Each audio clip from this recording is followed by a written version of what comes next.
তাবিঈদের মধ্যে একজন হযরত ফুদাইল ইবনে আয়াস রাদিয়াল্লাহু তাবিঈ। আপনারা জানেন নিশ্চয় তাবিঈ কাদেরকে বলা হয়? যারা সাহাবীর যুগ পেয়েছেন।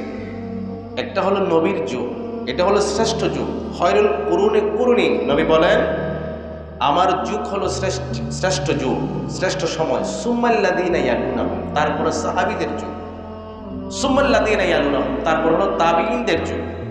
যারা সাহাবীর যুগ পেয়েছেন, সাহাবীর সাক্ষাৎ পেয়েছেন, তাদেরকে বলা হয় তাবিঈ।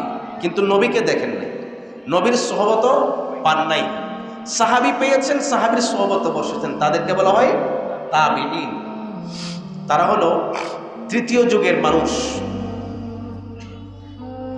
একজন তাবিঈ হযরত ফুদাইল ইবনে আয়াস রাদিয়াল্লাহু তাআলা আনহু, তিনি মস্ত বড় আল্লাহর একজন ওলি এবং সহিহ বুখারী শরীফের যে সমস্ত রাবী হাদিস বর্ণনাকারী আছেন তাদের মধ্যে একজন।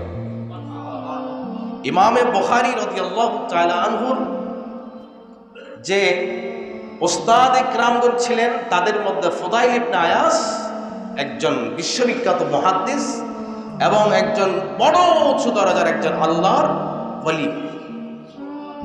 তার কথা আজকে বলবো না, তার কথা বলবো আরেকদিন। তার সন্তানের কথা বলছি আজকে। তার নাম হলো হযরত আলী রাদিয়াল্লাহু তাআলা। ইসলামের চতুর্থ খলিফা নয়, হযরত ফুদাইল ইবনে আয়াজের সন্তান। আল্লাহু আকবার।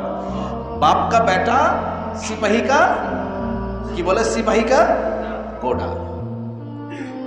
হযরত ফুদাইল ইবনে আয়াস রাদিয়াল্লাহু তাআলা একদিন মাগরিবের নামাজের ইমামতি করছিলেন।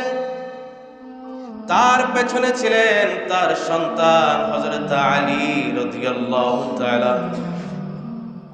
হযরত ফুদাইল ইবনে আয়াস মাগরিবের নামাজের ইমামতি করতে গিয়ে সূরা তাকাসুর তিলাওয়াত করছিলেন। আউযু বিল্লাহি মিনাশ শাইতানির রাজীম, বিসমিল্লাহির রহমানির রহিম।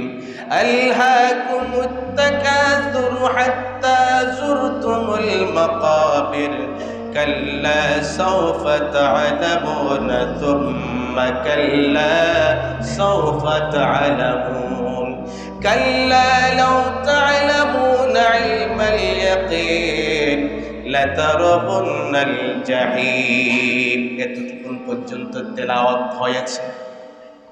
লাতারাবুন্নাল জাহিম, আল্লাহ পাক বলছেন তোমরা অবশ্যই অবশ্যই জাহিম, একটা দোজক, দোজকের নাম হলো জাহিম। ওই জাহিম দোজকটা তোমরা অবশ্যই দেখবে, অবশ্যই দেখবে, অবশ্যই দেখবে। যারা নাফরমানি করে, গুনাহ করে, ফিসক ফুজুরি করে, আল্লাহর সাথে গুস্তাখি করে, নবীর শানে গুস্তাখি করে, তাদেরকে আল্লাহ পাক বলছেন অবশ্যই অবশ্যই তোমরা জাহিম দোজকটা দেখবে। তার মানে তোমাদেরকে জাহিম দোজকে নিক্ষেপ করা হবে। ওই আয়াতে কারিমা তিলাওয়াত করার সাথে সাথে হযরত ফুদাইল ইবনে আয়াজের সন্তান হযরত আলী রাদিয়াল্লাহু তাআলা তিনি এক চিৎকার দিলেন নামাজের মাধ্যমে। নামাজের ভিতরে তিনি বেহুশ হয়ে পড়ে গেলেন। জোরে বলেন না আল্লাহু আকবার। এরপরে আরেকদিন মাগরিবের নামাজের সময় সূরা হুজুহু ফাগুল্লুহু, হুজুহু এই আয়াত কারিমা তেলাওয়াত করছিলেন। তখন ফুদাইল ইবনে আয়াস রাদিয়াল্লাহু তাআলা ওই সন্তান ওই আয়াত কারিমার তেলাওয়াত শুনে বেহুশ হয়ে মাগরিবের নামাজের সময় ইন্তেকাল করেছে। আর অথচ এই যুগের মুসলমানদের অন্তরে কোরআন খেটে ঢুকিয়ে দিলেও কোনো আসর